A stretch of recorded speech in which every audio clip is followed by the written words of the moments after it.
হাড়ি তো ভাই ভাঙ্গে গেছে, সব খবর ফাঁস হয়ে গেল।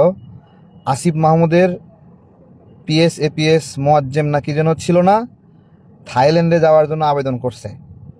প্রথমত হলো, থাইল্যান্ডে যাওয়ার জন্য আবেদন করতে হবে কেন? সে তো আর পিএস এপিএস নাই। বিষয় হলো, সে দুর্নীতির অভিযোগে অভিযুক্ত দুদকের দ্বারা, এবং দুদক তাকে দেশ থেকে নিষেধাজ্ঞা দিয়েছে, তার এনআইডি কার্ড ব্লক করে দিয়েছে। একবারে সব কট, বুঝতে পারতেছেন না আপনারা? এবং এইদিকে আসিফ মাহমুদও কিন্তু অন্যরকম একটা ধান্দায় ছিল, সেটা ফাঁস পেয়ে গেছে। ফাঁসটা হলো, আসিফ মাহমুদ শেষ পর্যন্ত বিএনপির নমিনেশন নিতে চেয়েছে, কিন্তু তার যে লুটপাট, এইটা দায় বিএনপি নিতে চায়নি। এমনকি সে জামাতের সঙ্গেও এই বিষয়ে সমঝোতা করার চেষ্টা করেছে যে সে একটা বড় দলের সাপোর্টে থাকবে, কিন্তু তার নির্বাচনের বিষয়ে জামাতও গ্যারান্টি দেয়নি। দেখেন, আসিফ মাহমুদ কিন্তু গণ অধিকারের মাধ্যমে ঢাকা 12 আসনে আমি নির্বাচন করতেছি না, এই 12 আসনেই সে নমিনেশন নেওয়ার জন্য আপ্রাণ চেষ্টা করছে। সেটা নিতে চেষ্টা করছে গণ অধিকারের মাধ্যমে। গণ অধিকারও তাকে এই বিষয়ে মনোনয়ন দিছে, কিন্তু বিএনপির কাছ থেকে আসিফ মাহমুদের বিষয়ে পজিটিভ সিগন্যাল পায়নি। ফলে এই হলো, বিএনপি আসিফ মাহমুদের দায় নিতে চায়নি।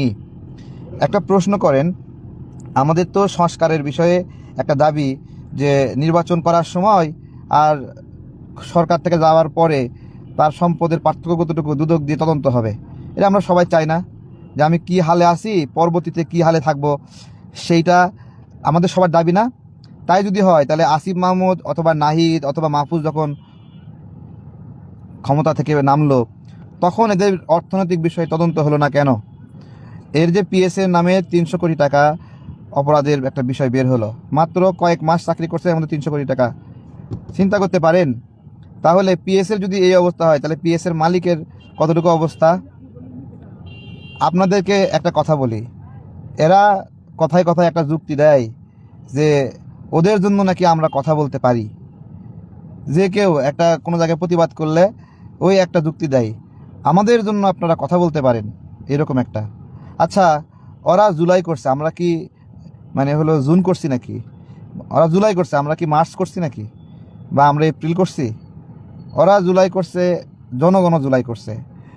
ও সেরা জুতা পরে চলতো, এরপরে 30-40 হাজার টাকা দামের জুতা পরে করে। তো তাহলে জনগণের পাপ কি, জনগণের ভাগ্যের কি পরিবর্তন হলো? কর ন্যায়পাল নামে একটা ব্যবস্থা আছে, কর ন্যায়পাল মন্ত্রী এমপিদের ধরতে পারবে ভুল, তাহলে দুর্নীতি ধরতে পারবে। এই ব্যবস্থার প্রণয়ন করতে চায় এই সরকার।